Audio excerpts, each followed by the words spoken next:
Guys. So I was thinking out loud there. But first, make una hear me out too, so that I no go crucify Jesus again. You see, in the world of philosophy, we have actually argued on the grounds on absolute truth. And I've always tilted towards that school of thoughts.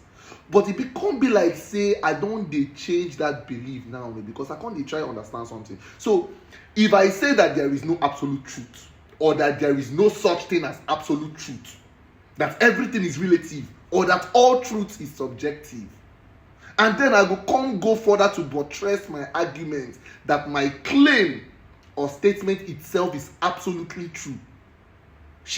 Haven't I just uttered one absolute truth in, which contradicts my whole argument and collapses it even before it bubbles? I'm gonna sit down and think this thing.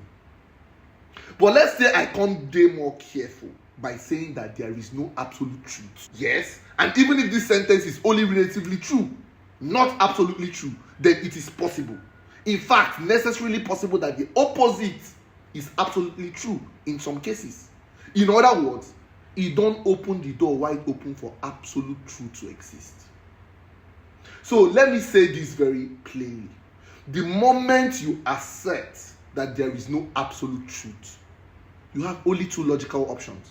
One, you claim your statement is absolutely true.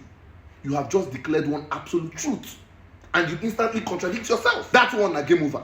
The second one, you can't admit, say your statement is not absolutely true. Then it is possible that absolute truth does exist.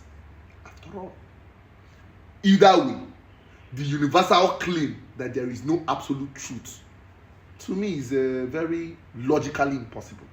That statement is actually a self-referential paradox.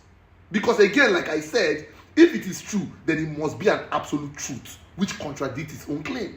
And if it is false, then there must be an absolute truth, which again contradicts the statement. Now you see, the paradox here is that these statements, for me, don't highlight all the limitations of language and even the challenges of discussing abstract concepts. And it is a very strong reminder that our words and thoughts are imperfect tools for grasping our complete reality. So firstly, to work on certain parts, especially in regards to spirituality, you have to accept that truth can be complex and multifaceted. And that contradiction can coexist. And also, as well as considering truth as context dependent, varying across cultures, perspective, and experiences, we must also recognize that our understanding of truth is often based